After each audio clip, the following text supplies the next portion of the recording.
제21장. 내 하나님 여호와께서 내게 주어 차지하게 하신 땅에서 피살된 시체가 들에 엎드러진 것을 발견하고 그 쳐죽인 자가 누구인지 알지 못하거든 너희의 장로들과 재판장들은 나가서 그 피살된 곳의 사방에 있는 성읍의 원근을 잴 것이요, 그 피살된 곳에서 제일 가까운 성읍의 장로들이 그 성읍에서 아직 부리지 아니하고 멍에를 매지 아니한 암송아지를 취하여 그 성읍의 장로들이 물이 항상 흐르고 갈지도 않고 씨를 뿌린 일도 없는 골짜기로 그 송아지를 끌고 가서 그 골짜기에서 그 송아지의 목을 꺾을 것이요, 레위 자손 제사장들도 그리로 갈지니 그들은 네 하나님 여호와께서 택하사 자기를 섬기게 하시며 또 여호와의 이름으로 축복하게 하신 자라. 모든 소송과 모든 투쟁이 그들의 말대로 판결될 것이니라. 그 피살된 곳에서 제일 가까운 성읍의 모든 장로들은 그 골짜기에서 목을 꺾은 암송아지 위에 손을 씻으며 말하기를, 우리의 손이 이 피를 흘리지 아니하였고 우리의 눈이 이것을 보지도 못하였나이다. 여호와여, 주께서 속량하신 주의 백성 이스라엘을 사하시고 무죄한 피를 주의 백성 이스라엘 중에 머물러 두지 마옵소서 하면 그 피 흘린 죄가 사함을 받으리니 너는 이와 같이 여호와께서 보시기에 정직한 일을 행하여 무죄한 자의 피 흘린 죄를 너희 중에서 제할지니라. 내가 나가서 적군과 싸울 때에 내 하나님 여호와께서 그들을 내 손에 넘기심으로 내가 그들을 사로잡은 후에 내가 만일 그 포로 중에 아리따운 여자를 보고 그에게 연연하여 아내를 삼고자 하거든 그를 네 집으로 데려갈 것이요, 그는 그 머리를 밀고 손톱을 베고 또 포로의 의복을 벗고 네 집에 살며 그 부모를 위하여 한 달 동안 애곡한 후에 내가 그에게로 들어가서 그의 남편이 되고 그는 네 아내가 될 것이요, 그 후에 내가 그를 기뻐하지 아니하거든 그의 마음대로 가게 하고 결코 돈을 받고 팔지 말지라. 내가 그를 욕보였은즉 종으로 여기지 말지니라. 어떤 사람이 두 아내를 두었는데 하나는 사랑을 받고 하나는 미움을 받다가 그 사랑을 받는 자와 미움을 받는 자가 둘 다 아들을 낳았다 하자. 그 미움을 받는 자의 아들이 장자이면 자기의 소유를 그의 아들들에게 기업으로 나누는 날에 그 사랑을 받는 자의 아들을 장자로 삼아 참장자 곧 미움을 받는 자의 아들보다 앞세우지 말고 반드시 그 미움을 받는 자의 아들을 장자로 인정하여 자기의 소유에서 그에게는 두 몫을 줄 것이니 그는 자기의 기력의 시작이라. 장자의 권리가 그에게 있음이니라. 사람에게 완악하고 패역한 아들이 있어 그의 아버지의 말이나 그 어머니의 말을 순종하지 아니하고 부모가 징계하여도 순종하지 아니하거든 그의 부모가 그를 끌고 성문에 이르러 그 성읍 장로들에게 나아가서 그 성읍 장로들에게 말하기를, 우리의 이 자식은 완악하고 패역하여 우리 말을 듣지 아니하고 방탕하며 술에 잠긴 자라 하면 그 성읍의 모든 사람들이 그를 돌로 쳐 죽일지니 이같이 내가 너희 중에서 악을 제하라. 그리하면 온 이스라엘이 듣고 두려워하리라. 사람이 만일 죽을 죄를 범함으로 내가 그를 죽여 나무 위에 달거든 그 시체를 나무 위에 밤새도록 두지 말고 그날에 장사하여 내 하나님 여호와께서 내게 기업으로 주시는 땅을 더럽히지 말라.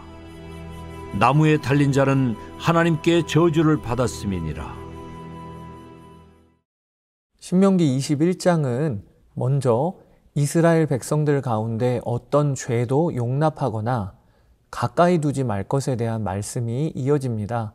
1절에서 9절은 이스라엘 백성들 주위에서 시체가 발견될 경우 어떻게 처리할지 알려주시는 규례입니다. 만약에 어떤 사람이 죽어서 시체로 발견되는 일이 벌어졌는데 살인을 저지른 가해자가 누군지 도무지 밝혀지지가 않습니다. 이 경우에 그 주위에 가장 가까운 성읍의 장로들이 흠없는 암송아지를 취하여 그것을 정결한 골짜기에 데리고 가서 죽이라 하십니다. 이렇게 짐승을 죽임으로 이스라엘 백성들은 먼저 무고한 생명이 죽은 것에 대한 책임을 지게 됩니다. 또한 이렇게 짐승을 죽임으로 이스라엘 백성들은 사람에게 폭력을 행하고 그 생명을 죽이는 악한 문화를 자연스럽게 받아들이는 일이 없도록 하나님께서 이러한 규례를 주신 것입니다. 이렇게 하나님은 이스라엘 백성들로 하여금 자신들의 삶의 터전에서 죄의 영향력이 커지는 것을 용납하지 않도록 하셨습니다. 이어지는 10절에서 17절에는 두 개의 규례가 나오는데, 하나는 적군과 싸워 승리한 후에 포로가 된 여자를 아내로 삼는 규례와 장자권 상속에 대한 규례입니다. 이스라엘 백성들이 가나안을 제외한 지역으로 전쟁에 나가서 적군을 물리치면 그 땅의 남자들은 죽이고 부녀자와 아이들 그리고 가축은 자신의 소유로 삼을 수 있었습니다. 그런데 이때 포로가 된 여자를 아내로 맞이할 경우가 생기면 어떻게 해야 하는지 말씀을 주신 거지요. 먼저 이스라엘 남자는 여자 포로의 머리를 밀고 손톱을 베고 옷을 다시 입혀야 합니다. 정체성을 바꾸는 작업이라 생각하시면 되겠어요. 그리고는 한 달 동안 그 여인으로 하여금 부모를 위해 애곡할 기간을 줍니다. 그리고 나서 아내로 삼으라는 것입니다. 이어서 이스라엘 백성이 여자 포로를 아내로 삼았다가 그녀를 기뻐하지 않고 다시 버리게 될 경우라는 규례가 나옵니다. 아내를 삼았다가 다시 내치게 될 경우 이스라엘 남자들은 그녀를 포로 혹은 종으로 여기지 말라고 하십니다. 여러분, 이것이 지금 이 시대를 살고 있는 우리가 읽기에는 말도 안 되는 규정일 수 있겠습니다. 어떻게 하나님의 백성이 한 여자를 이렇게 놀이객감으로 삼을 수가 있는 거지? 또 하나님은 어떻게 그것을 허용하시는 듯한 규례를 주신 거지? 이런 질문이 들 수 있지요. 저는 이 규례가 이스라엘 백성들의 악함과 연약함에 대하여 알고 계신 하나님이 포로가 된 한 여인을 그 악함에서부터 보호하기 위한 안전장치와 같은 규례라고 생각이 듭니다. 지금으로부터 약 3,500년 전에 여자, 그것도 포로가 갖는 지위를 생각할 때 그녀를 함부로 대하지 말라라는 하나님의 말씀은 한 여인을 향한 크신 배려라고 볼 수가 있는 거죠.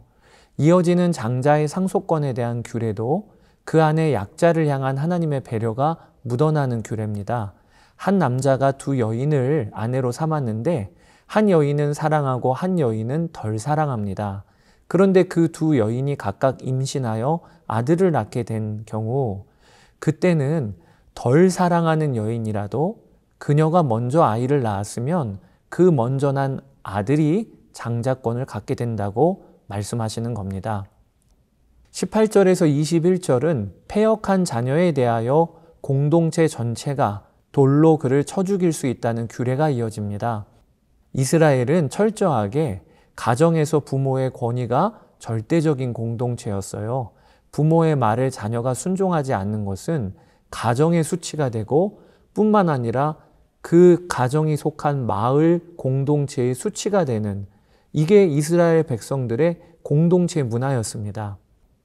패역한 자녀에게 내리는 벌 규례를 보면서 여러분과 함께 한 가지 말씀을 떠올리고 싶습니다. 그것은 누가복음 15장에 등장하는 돌아온 탕자 비유입니다.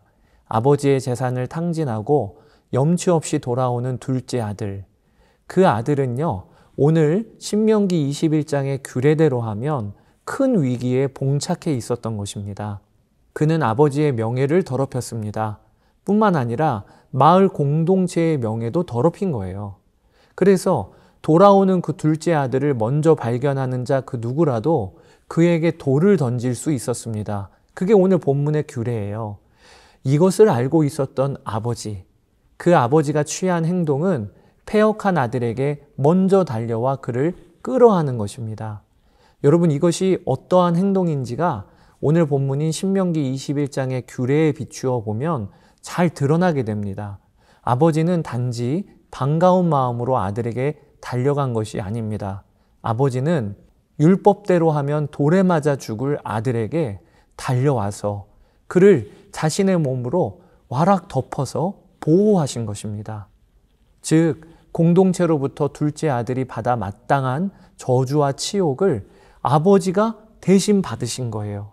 그리고 동시에 아버지의 보호 아래서 아들의 생명은 보존이 된 것입니다. 사랑하는 여러분, 그러니까 오늘 신명기 21장으로 비추어 해석하면 돌아온 탕자 이야기에서 아버지는 그냥 용서하신 것이 아니라 자신을 내어주시는 십자가의 사랑으로 용서하신 것이에요. 희생적인 사랑으로 용서하신 것이라는 거죠. 자, 그 다음 규례입니다. 하나님은 죽을 죄를 지은 어떤 사람을 나무에 달아 죽일 경우 그를 밤이 새도록 나무에 달아두지 말고 그날의 나무에서 내려서 장사시키라고 하십니다. 나무에 매다는 사형 형벌은 가능하지만 그에 더 나아가서 잔인하게 시체를 놔두는 것은 허용하지 않으시겠다는 것입니다. 그러면서 하신 하나님의 말씀이 제 시선을 사로잡습니다. 23절에 나무에 달린 자는 하나님께 저주를 받았음이라. 여러분, 이 말씀을 주목해 보세요. 나무에 달린 자는 하나님께 저주를 받았음이라. 이 말씀은 우리 주 예수 그리스도의 십자가가 정확히 무엇인지를 이해하는 데 중요한 말씀이 됩니다. 예수님은 십자가라는 나무에 달리셨습니다. 그러므로 십자가는 무엇인가? 하나님이 아들 예수 그리스도에게 저주를 내리신 곳이 십자가입니다. 하나님은 죽음의 저주, 죄에 따른 하나님의 무서운 진노를 십자가에서 예수님에게 쏟아 부으셨습니다. 그런데 문제는 예수님은 죄가 없으셨다는 거예요. 그분은 저주를 받을 어떤 죄도 짓지 않으셨습니다. 그러면 그분이 왜 나무에 달리셔야 했습니까? 우리가 받을 저주를 그분이 다 담당하신 것입니다. 우리에게 선고된 모든 저주가 다 십자가에 예수님에게 쏟아 부어진 것이지요. 그러지 않고서야 예수님이 나무에 달리셔서 저주를 받으실 이유가 없으신 것입니다. 사랑하는 여러분, 예수님이 십자가에 달리셔서 저주를 다 받아내셨습니다. 그러므로 우리에게는 더 이상 저주가 없습니다. 이 은혜를 우리가 받았으니 어찌 하나님을 온 마음과 생명을 다해 찬양하고 섬기지 않을 수 있겠습니까? 고린도후서 5장 21절, 하나님이 죄를 알지도 못하신 이를 우리를 대신하여 죄로 삼으신 것은 우리로 하여금 그 안에서 하나님의 의가 되게 하려 하심이라. 이 십자가의 은혜 붙들고 오늘 하루 사시는 여러분 되시기를 축복합니다. 감사합니다.